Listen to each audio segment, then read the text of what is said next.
Hello, welcome to the OSU Sports Extra podcast. I'm Patrick Prince, joined by Dean Rule, and a lot going on at Oklahoma State, plus some news about Dean and you're moving from Tulsa.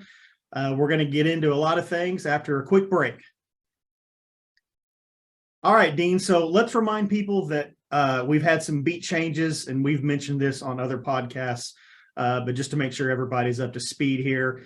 You are you helped out on the beat last fall, but now the OSU beat is 100% yours. You moved to Stillwater this week, actually. So hope the move went well. Actually, the move happened the day of Alan Bowman, so we'll get into that.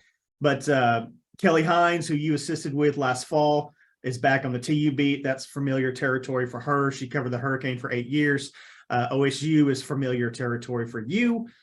Recent OSU graduate, you certainly know you're only 15 years old, but you certainly know your way around OSU football. So, okay. So speaking of podcasts, Bill Haston had Dean Blevins on his podcast earlier this week, Dean, and asked Mr. Blevins a really good question. And I want to ask you the same question.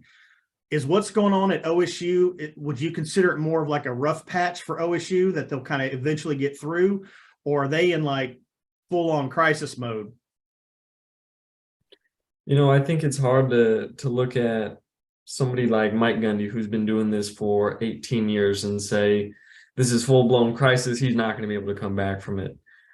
With that said, I think we're looking at something that's a bit more than just a rough patch, a bump in the road. Because while you've lost 16 starters or 16 players, I don't think that's the number that we should be paying attention to, 16 scholarship players, because in any locker room, in any football organization across the country, by the time season ends, you're going to have a handful of disgruntled players. And maybe disgruntled is not the right word there, Patrick, but just players looking for something new, a change of scenery. And so that's what I think you're seeing there. The concerning part is how many of those guys are starters and had starting jobs.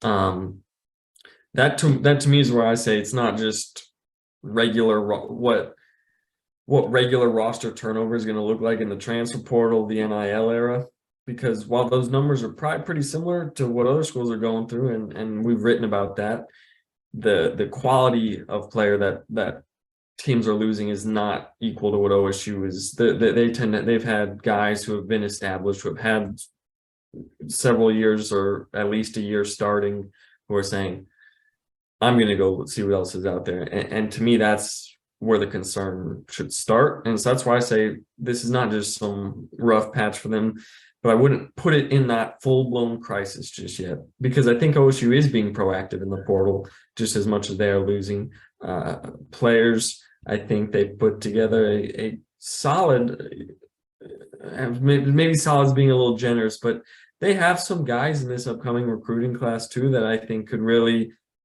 stick around and do what OSU is so good at in bringing in the freshmen and developing them for a couple of years. And then as a junior, senior, they're starting, and by the end of their time in Solar, people love them. I think they have a couple of those guys in this recruiting class.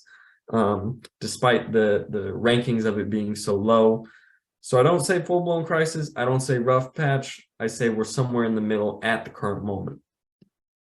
That's pretty much what Dean Blevins told Bill for the most part. He kind of said the truth lies somewhere in the middle, but he said that it could maybe go into a crisis if certain things aren't done.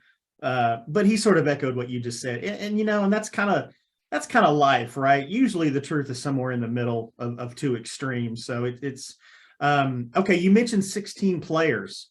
Have you done much comparison nationally? How is that a lot? Is that far more than some? Give me some perspective on what losing 16 players means.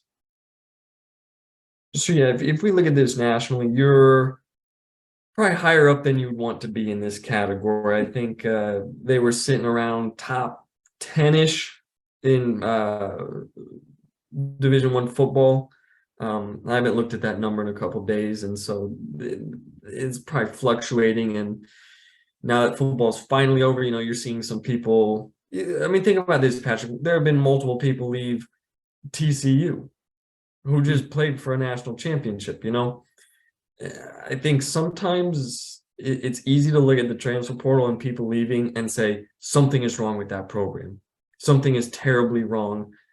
When really, there's always going to be people who want to see if the grass is greener. I know that was the whole thing. You had some former players saying, "Oh, the grass is going to be green is greener once you leave OSU," and that turned into a whole thing. But sometimes players just need that. I talked to Brock Martin the other day.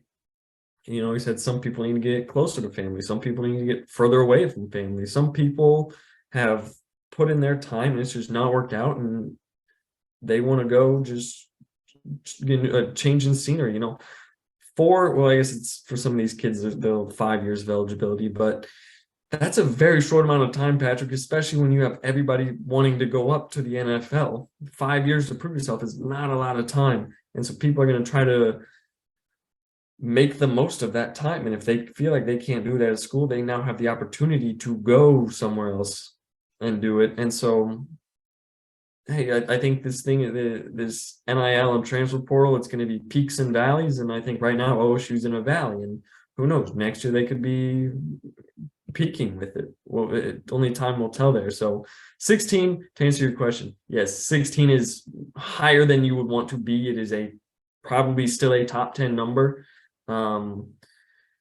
So a little high. What's the highest you've seen?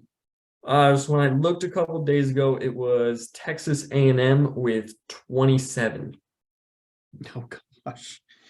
Okay. Yeah, that's a lot. Okay, well, you brought up a good point about, you know, they're losing a lot in the portal, but they're also gaining some in the portal too. Let's talk about the significance of adding Alan Bowman. So yeah, this is the big one that or this was the position everybody was kind of sitting on pins and needles to see what they were going to do.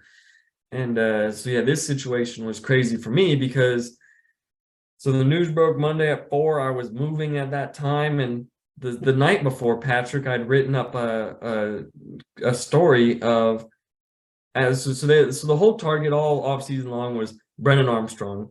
And getting him, the Virginia quarterback, he was always kind of tied to Oklahoma State. He ends up going to NC State on Saturday evening. So Sunday, I decided I'm going to write a story.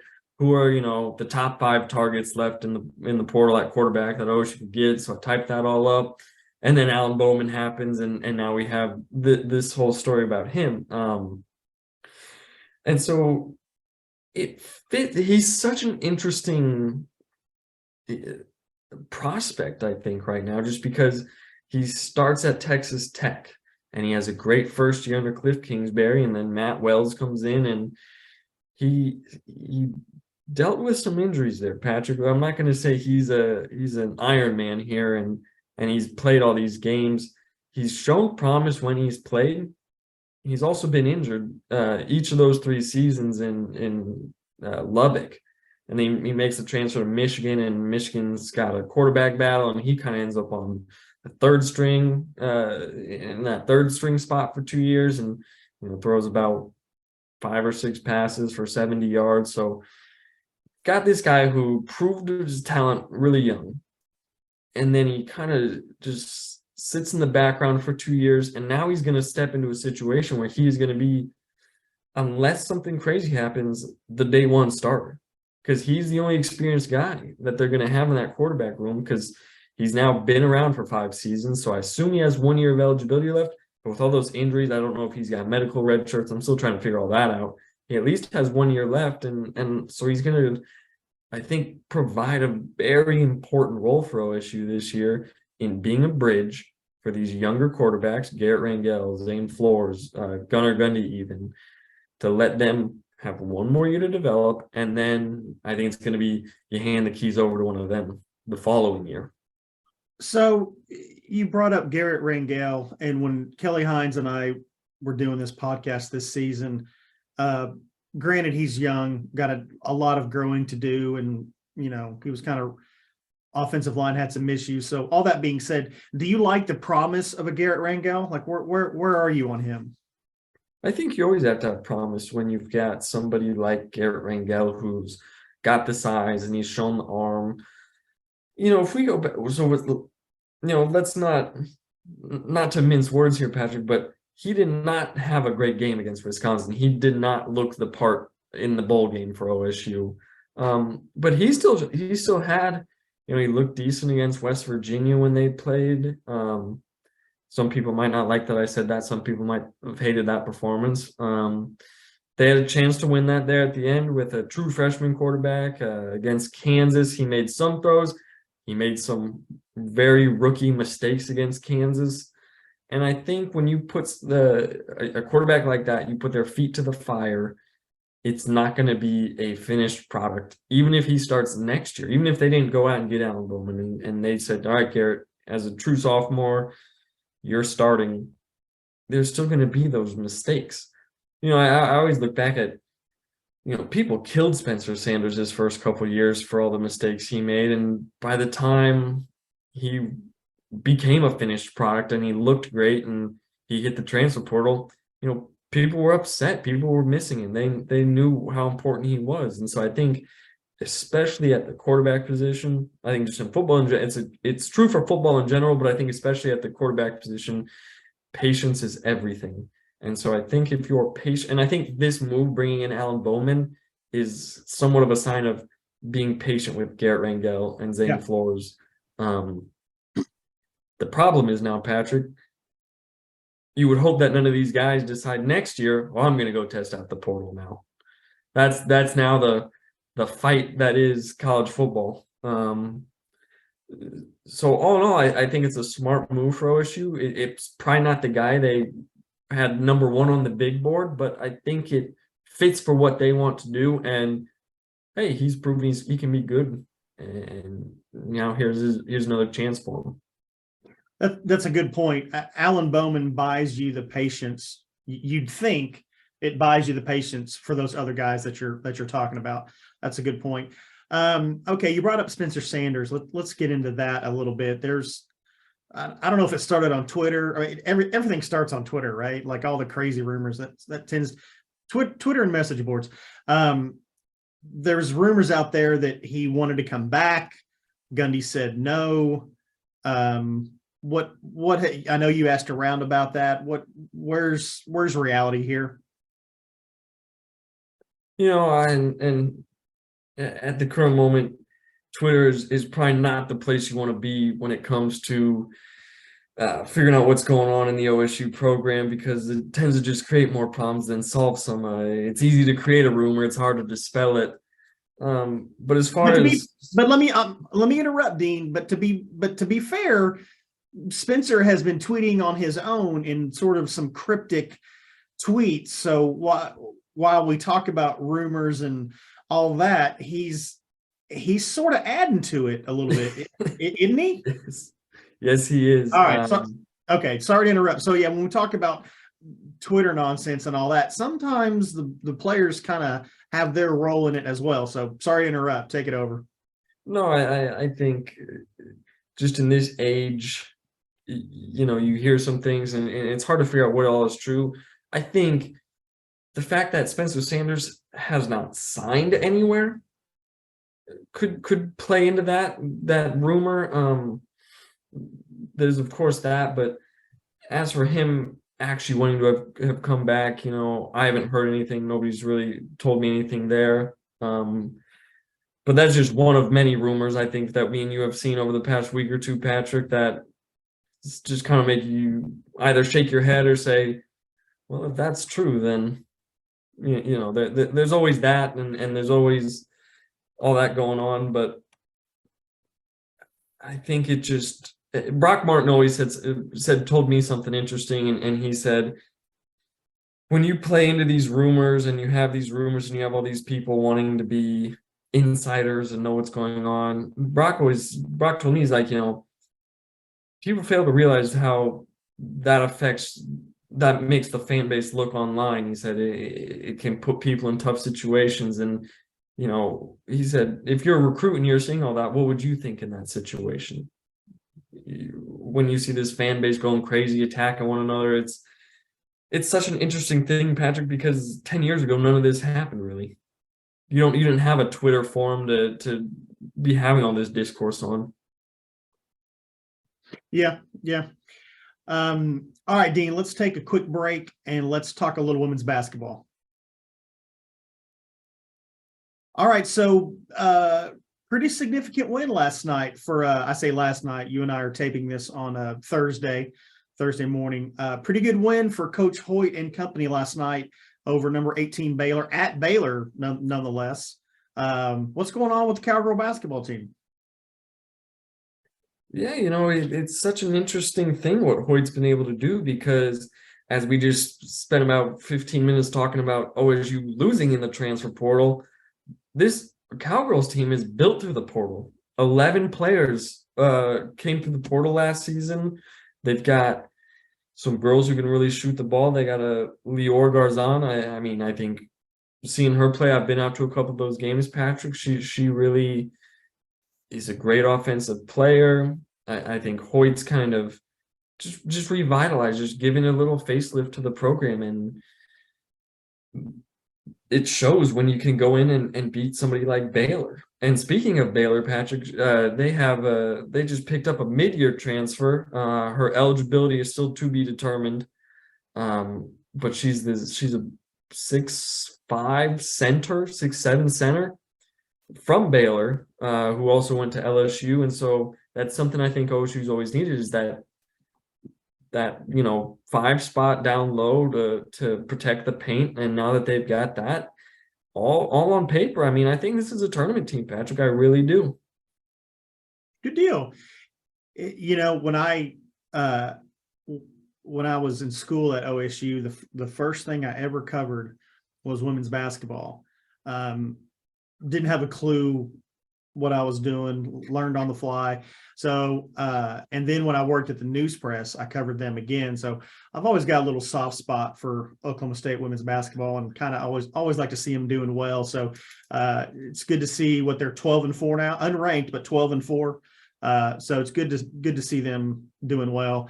And like you said, there's something to be said for new energy in a program with a coach. They're just, sometimes you just need new energy, and that can go a long way. And like you said, so does grabbing 11 players out of the portal. That can go a long way as well.